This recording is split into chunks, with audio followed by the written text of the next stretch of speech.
Buenas noches y bienvenidos a Signo Pesos, la economía al alcance de su pantalla. Estos son los temas claves de hoy.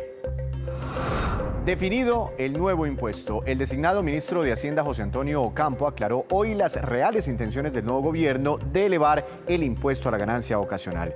¿De cuánto sería ese gravamen? Les contamos lo que dijo. Los temas económicos prioritarios. A solo 7 días de que inicie el nuevo gobierno en cabeza de Gustavo Petro, son muchas las voces que indican cuáles deben ser las prioridades en la agenda legislativa y gubernamental. Haremos un análisis con Juan Pablo Espinosa de Bancolombia.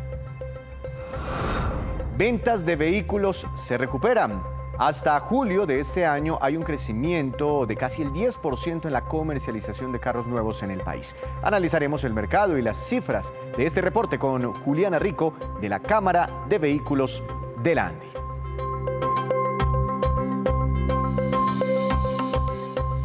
Y comenzamos esta emisión hablando de un tema que ha sido polémico en los últimos días, el aumento al impuesto a las ganancias ocasionales, que es una intención del nuevo gobierno en la reforma tributaria que llevará ante el Congreso. Precisamente, hoy el designado ministro de Hacienda, José Antonio Ocampo, aclaró de cuánto sería este gravamen que hoy se encuentra en el 10%. Este nuevo impuesto o modificar este impuesto impactaría, por ejemplo, a las loterías, sorteos, ganancias en las ventas de inmuebles, ganancias por ventas de acciones y similares.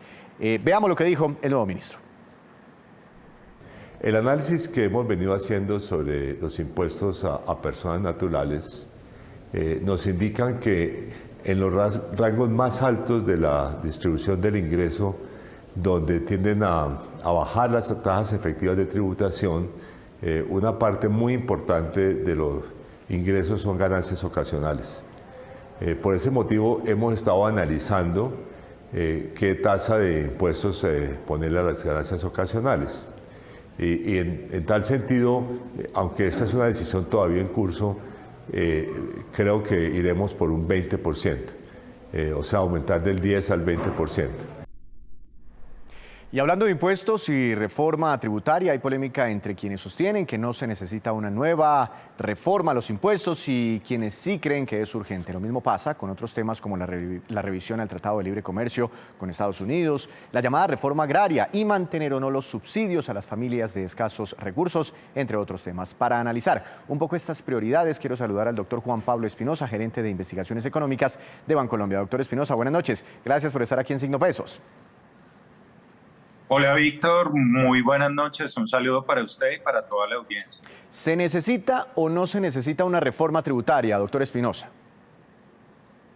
Bueno, yo tal vez empezaría por recordar algo que es importante y es que en la última publicación del marco fiscal de mediano plazo de este año, la administración saliente afirmó y sustentó en sus proyecciones oficiales, de hecho, que no era una nueva reforma, no era necesaria, una nueva reforma tributaria bajo la premisa de que el nivel de déficit que va a tener el gobierno nacional en el año 2023 y de ahí en adelante va a converger a la meta que establece la regla fiscal y asimismo eso va a permitir que el saldo de la deuda también converja a los niveles que son sostenibles para el país. Sin embargo, esa estimación evidentemente está basada en una cantidad de supuestos importantes, uno de los cuales tiene que ver con el hecho de que en el año 2023 no se van a renovar los montos de los programas de apoyo social que se establecieron a raíz de la pandemia, particularmente el programa de ingreso solidario. De modo que cuando uno ya, trata de ver cuál va a ser la realidad del país el próximo año y sobre todo identifica que el nuevo gobierno ha sido enfático en que esos programas no solo se van a mantener, sino se van a ampliar, a extender con el propósito de reducir las brechas sociales en el país, pues ya ahí es donde se empieza a identificar que si hay una fuente adicional de gasto que no está contemplada en esos escenarios previos, pues para lograr cumplir con la regla fiscal, indudablemente hay que buscar un fortalecimiento de los ingresos permanentes del Estado a través de una reforma tributaria. Claro, además, pues para cumplir con las propuestas de campaña, ¿no? Muchas tienen que ver con nuevo gasto social, nuevas, programas sociales del gobierno Petro. Ahora, digamos que sí se necesita una reforma tributaria para cumplirles a los electores. Conseguir 50 billones de pesos, con todo lo que hemos escuchado, que las ganancias ocasionales, que quitar los días sin IVA para evitar perder ahí un recaudo tributario, que impuestos a los patrimonios superiores a los 2.000 millones de pesos, eventualmente gravámenes a las transacciones inmobiliarias, de pronto impuestos a las bebidas azucaradas. Bueno, una cantidad de cosas que hasta el momento hemos conocido. ¿Cree usted que de ahí salen 50 billones de pesos? Pues yo creo que la cifra de los 50 billones, Víctor, es muy importante para poder, digamos, ilustrar con claridad lo que ha venido pasando desde el periodo preelectoral hasta las elecciones y todo este proceso de empalme que estamos finalizando en este momento y ya la entrada del próximo gobierno a partir del 7 de agosto. Y es que un poco de esos eslogan y de esas cifras que se presentaron en campaña a la realidad ya del aterrizaje de muchas de las propuestas, pues uno de los ajustes importantes tiene que ver con el tamaño de esa ambición de recaudo adicional. Y es que el ministro Campo, en algunas entrevistas recientes, ha dado claridad o ha sugerido más bien que esa cifra de los 50 billones de recaudo adicional no va a ocurrir año tras año, ¿cierto? Sino que es una meta de recaudo adicional durante todo el periodo de 4 años del gobierno de Gustavo Petro. De modo que estaríamos hablando ya no de esa cifra que luce, digamos, bastante grande dado lo que han sido las reformas en el pasado en nuestro país, sino de una cifra que más o menos estaríamos hablando de un promedio de 12 billones y medio de recaudo adicional, que es una cifra que indudablemente sigue siendo bastante importante, pero que ya no está tan desfasada en relación con lo que ha pasado en experiencias anteriores en el país. De modo que si podemos, digamos, aterrizar a una cifra de esa naturaleza, uno podría afirmar indudablemente que el margen o que la posibilidad de recoger esos recursos adicionales pues es mucho más viable, pero que indudablemente lograrlo no dependerá del contenido efectivo que tenga la reforma y sobre todo del margen de recaudo adicional que existe, porque recordemos una cosa, Víctor, muy importante: no solamente recoger más ingresos para cumplir con la meta fiscal. Otro de los objetivos muy importantes que hay detrás de esta reforma es avanzar en la progresividad del estatuto tributario, es decir, que a medida que se aumenta el ingreso o la utilidad, también va aumentando la carga impositiva. Claro. Y lograr también que se eliminen una cantidad de exenciones que distorsionan y que hacen más inequitativo el estatuto tributario. Hay varias interpretaciones sobre esos 50 billones de pesos. Unas personas creen, como usted, que son repartidos en los 4 años, de 12,5 en 12,5. Otros creen que es arrancar en unos 20, 25 e ir subiendo por año el recaudo hasta en el último periodo del gobierno Petro conseguir una cifra cercana a los 45, 50 billones de pesos al año. Por eso pues todavía se necesitan muchas claridades del nuevo gobierno. Ahora se habla de otra reforma, la agraria, y pues genera también ciertas preocupaciones sobre ese tema de las tierras improductivas. ¿Ustedes qué tan necesario ven una reforma al sector agropecuario?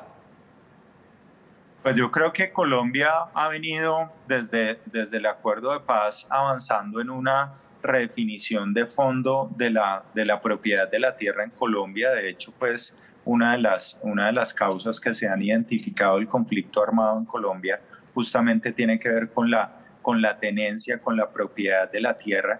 Y yo creo que en ese orden de ideas, pues es un proceso que todavía tiene una cantidad de terreno por el cual avanzar. Pero digamos que el desarrollo del agro como sector productivo no solamente tiene que ver con la propiedad de la tierra, sino que va más allá en el sentido de cómo posicionar a Colombia con todas las ventajas competitivas que tenemos, la ubicación geográfica y toda la capacidad de nuestra tierra en una potencia agrícola a nivel mundial, pero simultáneamente también eliminar muchas o tratar de subsanar muchas de las inequidades que hay entre el mundo urbano y el mundo rural. Entonces, así como el tema fiscal que ya mencionamos en el tema agrario, pues hay una cantidad de objetivos distintos que buscan ser de alguna manera atacados a través de una reforma que habrá que ver también cuáles son los detalles, cuál es la manera en la que se propone y también en la que se aprueba, pero bajo la premisa o bajo el entendido de que indudablemente una distribución de la tierra y un otorgamiento, digamos, y una formalización de muchos derechos de tierra es un paso indispensable para que Colombia avance no solamente pues digamos en tener esos productores agrícolas sólidos que puedan estar en capacidad de ganar mercados, pero también avanzar en ese punto de la paz en los territorios, que indudablemente es importantísimo para el país. Ahora, doctor Espinosa, pues se ha hablado muchísimo de la reforma tributaria, de hecho que la presentan de hoy en 8 días, según dice el ministro Campo, y algo de la reforma agraria. Y despuesito, pero por ahí se han dado puntadas también sobre una eventual reforma al sistema de salud y eventualmente una reforma pensional. ¿Cree usted que ese es el camino? ¿Son las reformas que necesita el país? Pues bueno, indudablemente la ambición del nuevo gobierno en términos de reformas es bastante amplia y yo creo que pues lo que la mayoría de los electores escogió en las últimas elecciones presidenciales es que definitivamente el país dé un salto hacia implementar muchas de esas reformas, es decir, que en ese sentido lo que estaría haciendo el nuevo gobierno al tener una agenda bastante amplia de temas por trabajar y por consolidar es justamente concretar esa visión, pero lo que vamos a ver seguramente a partir del 7 de agosto es cómo esa ambición se va a lograr canalizar en medio de las restricciones que implica pues que cada una de estas reformas son temas muy de fondo, son temas en donde indudablemente lograr consensos va a ser complejo y en donde inevitablemente va a haber un costo político, de manera que yo creo que uno de los desafíos, que era uno de los puntos que queríamos conversar justamente hoy, es cómo en una ventana de tiempo, digamos, muy delimitada por un cuatrenio, pues la nueva administración va a efectivamente lograr sacar adelante esta lista de temas, es decir, en la priorización y en la, digamos, identificación clara de qué necesita el país en cada momento del tiempo y con cuál, digamos, capital político va a contar el gobierno, va a ser un tema absolutamente clave para determinar si se logra o no, porque estamos hablando de los temas económicos y fiscales, pero paralelo a eso también hay una agenda bastante ambiciosa en términos de paz, en términos de transición energética, también cambios en cuanto a seguridad, la fuerza pública, la policía. Entonces, al final del día, todos esos temas terminan convirtiendo a un proceso de aprobación que pasa por el Congreso, que tiene la observación de la opinión pública, etcétera. Entonces, mi percepción al respecto es que en algún punto pues va a ser necesario escoger de toda esa agenda cuál es la que o cuáles serán aquellos temas que definitivamente sean los que se le den impulso en la parte inicial de la administración, que ya lo ha dicho el presidente, es el momento en el cual se empiezan a lograr unas metas mucho más concretas. Doctor Espinosa, muchas gracias por estos minutos. Una feliz noche. Muchas gracias por la invitación, Víctor. Una feliz noche para todos. Priorizar esa cantidad de reformas es lo que nos dicen desde Bancolombia. Hacemos una breve pausa, pero cuando regresemos espere consejos de expertos frente a las alzas en las tasas de interés. Ya regresamos. Regresamos a Signo Pesos. La reactivación en la venta de vehículos nuevos en el país es un hecho, por lo menos en el balance enero-julio de este año. Las cifras son positivas, muestran crecimientos. Quiero saludar para hablar de todos estos temas a la doctora Juliana Rico, directora de la Cámara de Vehículos de la ANDI. Doctora Rico, buenas noches, bienvenida a Signo Pesos, ¿cómo ha estado? Mucho gusto, muchas gracias. por su interés en este tema. Doctora Rico, yo la invité para hablar de las ventas de vehículos, pero es que nos han preguntado mucho por redes sociales y quiero sobre el tema de las ganancias ocasionales. Quiero transmitirle una pregunta. Si no sabe, tranquila, después nos averigua y nosotros informamos a nuestros televidentes. Pero es que muchos nos están preguntando, oiga, si compro un carro en 20 millones de pesos y lo vendo en 22 millones, ¿eso es una ganancia ocasional para efectos tributarios? No sé si usted sepa.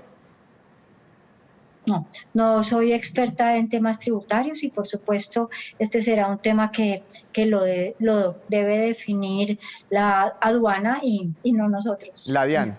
Claro, porque es que se está hablando, ese es el tema económico del día. Bueno, a lo que vinimos, doctora Rico, ¿cuántos vehículos nuevos compraron los colombianos entre enero y julio de este año? Sí, más de 140.000 vehículos se vendieron entre enero y julio del 2022. Un 9.3% adicional que en 2021, Víctor. En esta franja de tiempo. Y solo en el mes de julio, ¿cuál fue la cifra de ventas? 23.233 vehículos, que también representan un crecimiento importante. Además es el segundo mes de matrículas de vehículos nuevos en el año 2023, luego de junio, lo que quiere decir que a partir de junio esperamos un repunte y un segundo semestre mejor que el primero. ¿Qué proyecciones tienen para todo el año, doctora Rico?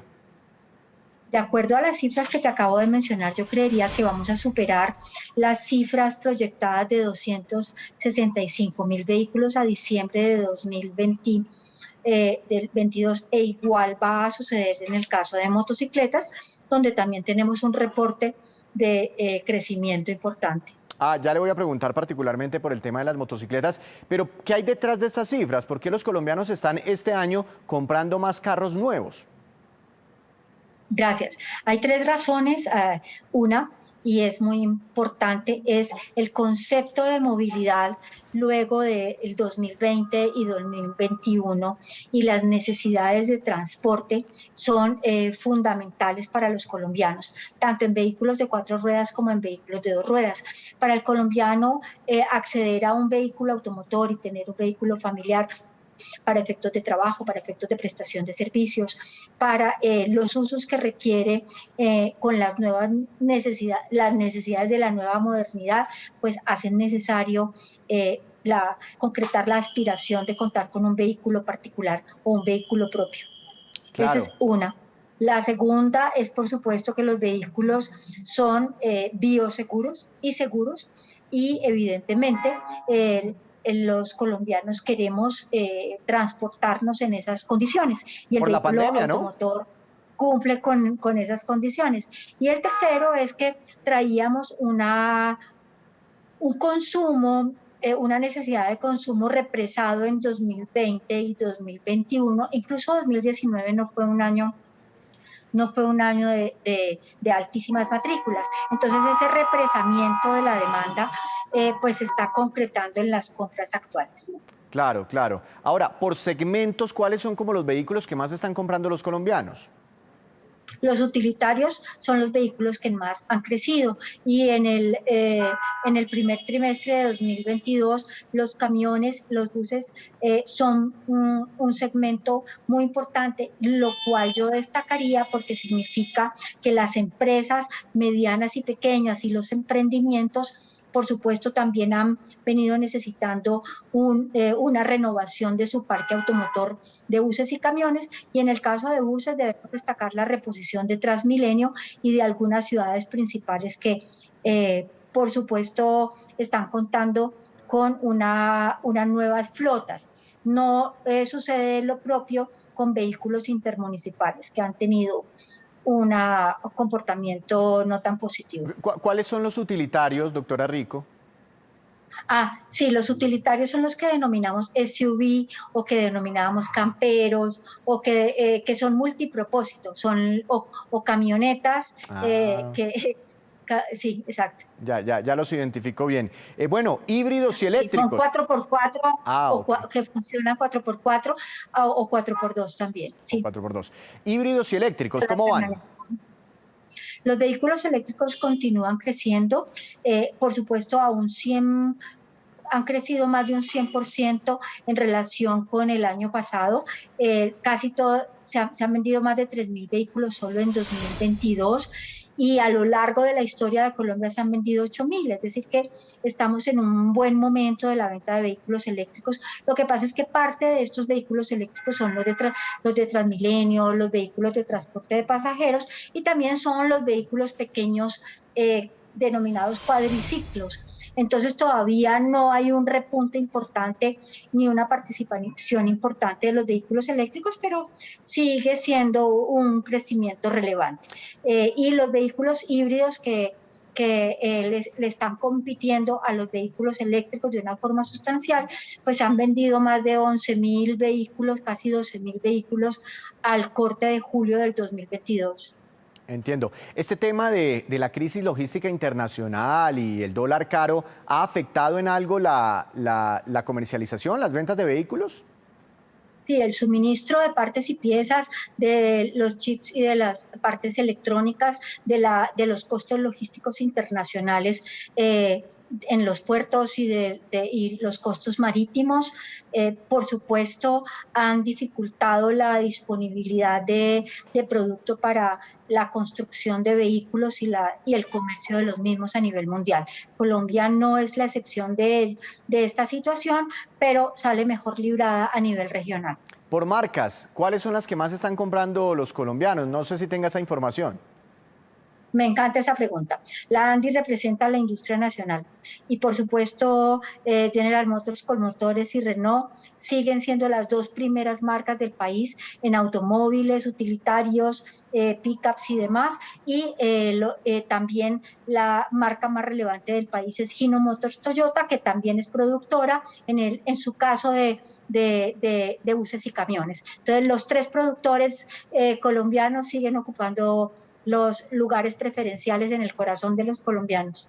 Pues bueno, eso porque también dinamiza el empleo a sectores muy importantes de nuestro país, a toda una cadena que hay detrás de estas ventas y comercialización de vehículos. 25.000 empleos directos, 600 proveedores, una cadena productiva con altísimos encadenamientos productivos de todos los sectores y además de ello con empleo formal, altamente calificado y con una clase media que se genera a partir de esta formalización del empleo y de la alta formación que requiere este sector. Doctora Rico, muchas gracias. Feliz noche.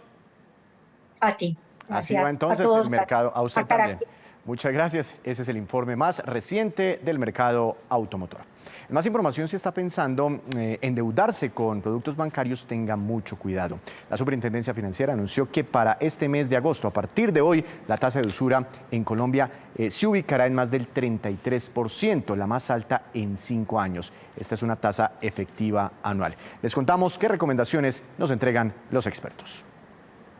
Aunque la tarjeta de crédito puede ser un salvavidas, hoy más que nunca hay que tener especial cuidado a la hora de utilizarla. La Superintendencia Financiera anunció que la tasa de usura, que es la tasa máxima de interés permitida para este tipo de compras, se ubicó en 33,32%, es decir, la más alta en 5 años. No significa que los bancos le cobren esa tasa desde ahora, pero tienen el espacio para cobrarla si así lo deciden. Muchas de las tarjetas de crédito están muy cerquita de la tasa de usura, es una tasa supremamente alta. Entonces tenemos que tener mucho cuidado cuando consumamos basándonos en las tarjetas de crédito, porque esa tasa de usura se ha venido elevando con, primero, el mayor riesgo sistémico que hay y segundo, con la subida de tasas del Banco de la República. Para que tome mejores decisiones financieras, evalúe si la tarjeta de crédito es la mejor opción a su necesidad o si por el contrario puede recurrir a otro tipo de crédito con tasas de interés más bajas. Nuestro uso de las tarjetas de crédito tiene que ser especialmente cuidadoso en este momento, no que no las usemos porque tienen muchísimas beneficios como los puntos, las millas, si estamos consumiendo en el exterior, pues seguramente vamos a tener seguros que nos ofrecen las tarjetas de crédito, pero siempre tratando de pagar lo más rápido posible. Las tasas máximas permitidas para otras obligaciones bancarias también fueron incrementadas. Por ejemplo, para crédito de consumo sube a 22,21%. El promedio de la tasa de interés para crédito de vivienda está en el orden del 12%. Para el caso del de la tasa de crédito comercial, que es el que toman las empresas, está aproximadamente entre el 11 y el 12% también. Para el caso de la tasa de crédito de consumo está más o menos en el 18-19%. Quienes se endeuden con créditos nuevos tendrán que pagar un poco más. Para los expertos, este es el momento de ahorrar y si definitivamente usa su tarjeta de crédito, pague una cuota para evitar que le cobren interés. Regresamos, volvemos a Signo Pesos con esta que es la cifra económica del día, 852.000, y corresponde al número de viviendas nuevas comercializadas en el cuatrienio 2018-2022, es decir, durante el gobierno del presidente Iván Duque. El reporte del Ministerio de Vivienda indica un crecimiento del 20% frente al cuatrienio anterior. Del total de viviendas vendidas, el 68% eran de interés social. Además, se reportó que 195.000 hogares obtuvieron un subsidio para comprar su vivienda de interés social. Hora de saludar a Juan Fernández con sus noticias empresariales. Juan, buenas noches. Adelante con su tema para hoy. Bienvenido. Buenas noches. Hoy voy a hablarle de fondos inmobiliarios y esa compra de Bancolombia del 30% por 805.000 millones de pesos en efectivo del Fondo de Capital Privado Inmobiliario Colombia, con lo cual controlará ahora el banco el 80,7% de esa compañía. Bancolombia le compró esa participación a la firma canadiense PSP Investments. El otro socio grande ahí es Seguros Sura. Así, pues las cosas, Bancolombia se hace a un control casi total de uno de los fondos inmobiliarios más grandes del país, el segundo exactamente, que tiene unas 8 líneas de negocio en áreas como lotes, vivienda, industria, salud, oficinas, hoteles, entre otros. Es, por ejemplo, el dueño del 49% del portafolio de los centros comerciales Viva y varios de los locales más grandes donde operan los supermercados Éxito, como el de Unicentro Cali, el de Chipichape o Buenavista en Barranquilla, o de desarrollos a la medida de centros de distribución para compañías como de uno. Sus activos en administración suman más de 4,3 billones de pesos, tiene unos 120 inmuebles y más de 460.000 metros cuadrados. Un impresionante negocio, Juan, más de 800.000 millones de pesos en esta compra. Pero ¿qué tan grande es el mercado de los fondos inmobiliarios aquí en Colombia particularmente? Pues fíjese que el monto de esa transacción le deja ver el tamaño del negocio de los fondos inmobiliarios en Colombia, del que hacen parte otras compañías como el Pay, como Credicorp Capital, como Yellowstone, como Sura también y otras compañías. Y todas estas administran más de 25 billones de pesos. Esos negocios inmobiliarios a los que alguien con exceso de capital pueda acceder de alguna manera fácil pueden tener una rentabilidad anual promedio del 4% efectivo anual, pero hay fondos que pueden generar hasta el 7%. Y son esos fondos los que empujan, por ejemplo, la construcción de edificios, de oficinas en capitales. Mira el caso de Bogotá, donde gracias a esos fondos el inventario de metros cuadrados de estas áreas pudo haber pasado en los últimos 10, 12 años de 1 millón de metros cuadrados a más de 3 millones. El crecimiento de otras áreas de negocio pues también ha abierto posibilidades a todo industria, como por ejemplo los call centers, la recuperación del turismo vacacional, el crecimiento del retail, la logística e incluso producto del comercio electrónico. Y esta pues es la movida de hoy sobre este mercado de los fondos inmobiliarios en el país. Muchas gracias, Juan. Lo esperamos mañana con más movidas empresariales, porque nosotros ahora nos vamos con estos, que son los indicadores económicos que usted debe conocer siempre antes de irse a dormir. Dólar, 5 jornadas consecutivas de fuertes caídas en Colombia. Tasa representativa para mañana, 4.245 pesos con 99 centavos. En la jornada de hoy perdió más de 54 pesos el dólar. El petróleo Brent, de referencia para nuestro país, tuvo una caída de 3,79%. Se ubicó un poquitico por encima de los $100 por barril. El precio interno del café colombiano bajó y quedó en promedio para mañana a 2.187.000 pesos por carga. El índice MSCI Colcap de la Bolsa de Colombia tuvo una jornada negativa, cayó 1,84%. La acción más valorizada, Construcciones El Cóndor, con ganancia de 4,76%, y la que más cayó fue la acción del Grupo Bolívar, tuvo un retroceso de 5,40%.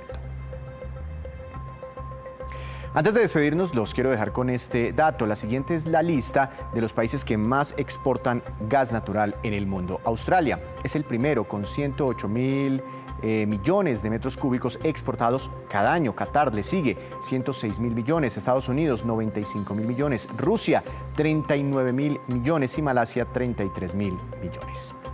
Así terminamos por hoy. Los esperamos mañana con una nueva emisión y con toda la información económica que usted necesita saber. Recuerde, esto es Signo Pesos, con la economía al alcance de su pantalla. Que tenga una feliz noche.